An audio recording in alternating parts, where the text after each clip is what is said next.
নিজের একটি বাড়ি কিংবা ফ্ল্যাটের স্বপ্ন কার না থাকে, কিন্তু ঢাকার মতো একটি ব্যয়বহুল শহরে বেশিরভাগেরই সেই স্বপ্ন পূরণে বাধা হয়ে দাঁড়ায় আর্থিক সীমাবদ্ধতা।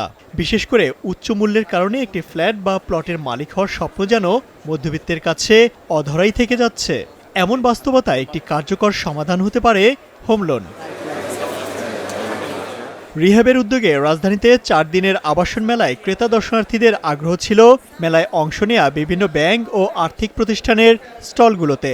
এবার মেলায় সর্বনিম্ন 11% থেকে শুরু করে 13% পর্যন্ত সুদে হোম লোনের অফার দেয় প্রতিষ্ঠানগুলো। স্পেশাল একটা অফার এখানে আছে আর কি, রেটের উপরে এবং ফিসের উপরে একটা ডিসকাউন্ট থাকে। এছাড়া আমরা ইন জেনারেল যে প্রোডাক্টগুলো আছে সেগুলোতে দিচ্ছি আর কি, মানে হাউজিং লোন যেটা বোঝায় আর কি। অ্যাপ্রুভাল প্ল্যান ছাড়া কেউ যদি বাড়ি করতে চায়, এনআরবি গৃহ ঋণ নামে আমরা একটা স্কিম নিয়ে এসেছি, এটা মেলা উপলক্ষে এক্সক্লুসিভ দেওয়া হচ্ছে। তবে ক্রেতা দর্শনার্থীরা বলছেন হোম লোনের সুদহার অন্তত সিঙ্গেল ডিজিটে নামিয়ে আনার পাশাপাশি পরিশোধের সময়সীমা আরও বাড়ানো উচিত। মধ্যবিত্তদের জন্যই, ফ্ল্যাট কেনার জন্যই হোম লোনটা খুবই পারফেক্ট। বাট সেক্ষেত্রে যদি ইন্টারেস্টটা আরও একটু কমানো যেত, 1 ডিজিটে রাখা যেত, খুবই ভালো হতো।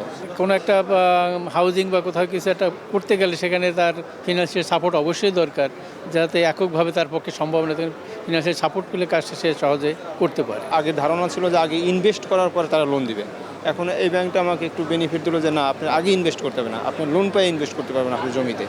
এই জিনিসটা আমার ভালো লাগছে। শনিবার ছিল এই আবাসন মেলার শেষ দিন, তাই এদিন মেলায় ক্রেতা দর্শনার্থীদের চেষ্টা ছিল স্বাদ ও সাধ্যের মধ্যে নিজের পছন্দের আবাসন খুঁজে নেয়া। আমরা যেহেতু ব্যস্ত সময় পার করি, এক জায়গাতে সব কিছু তথ্য পাওয়া যায়। তথ্য পাওয়ার পরে বাসায় গিয়ে সেটাকে একটু অ্যানালাইসিস করে দেন যেটা পছন্দ হয় সেটাতে গিয়ে সেই প্লট কিংবা ফ্ল্যাট কেনা যায়। প্রাথমিক চুক্তি করার পরে তারা যেই সমস্ত কথাগুলো বলেন, অনেক সময় এটা পরিপূর্ণতা লাভ করে না। তো অবশ্যই পাওয়া যাচ্ছে, দেখা যাচ্ছে কোম্পানি আপনার ভালো মন্দ আছে হিসেবে এখানে যাচাই বাছাই করে দেখা যায়, মানে ভালোটা আপনার চয়েস মতো নিতে পারবেন। এবারের আয়োজনে বুকিং কম হলেও প্রচারণা বেশ ভালো হয়েছে বলে জানিয়েছেন মেলায় অংশ নেওয়া প্রতিষ্ঠানগুলো। প্রতি বছরে নিয়ে এই বছরও বলবো না যে খুব ভালো হয়েছে, তবে মোটামুটি আমরা আশাবাদী। যারা আসছেন অনেকগুলো ভিজিট হয়েছে। বেশিরভাগই এসেছিল রেডি ফ্ল্যাট দেখতে, যে কিভাবে রেডি ফ্ল্যাট কত কম দামে কম বাজেটে কিভাবে পাওয়া যায়, তারপরে কোন পদ্ধতিতে কিনতে হয়, এগুলো তারা জানতে চাচ্ছিল।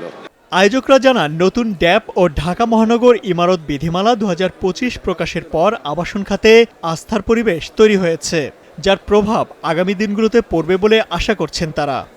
রাজনৈতিক সমীকরণ এবং অর্থনৈতিক বিষয়টা সব কিছু মিলে এবার একটু মেলা একটু দর্শনার্থী কম। ট্যাপের কারণে আমাদের যে অ্যাপার্টমেন্টগুলো, নতুন যে অ্যাপার্টমেন্টগুলো আসছে, এগুলোর রেটটা একটু বাড়তি এবং আপনার নির্মাণ সামগ্রীর দামটাও একটু বাড়তি, যে কারণেই তারাও অপেক্ষা করছেন। এবং পরবর্তীতে এগুলো স্থিতিশীলতা আসলে, রাজনৈতিক প্রেক্ষাপটটা স্থিতিশীলতা আসলে, অর্থনৈতিক চাঙ্গাভাব হলেই আমরা আশা করছি যে এই সেক্টরে সব কিছু প্রাণবদ্ধতা আবার পূর্বের মতো ফিরে আসবে।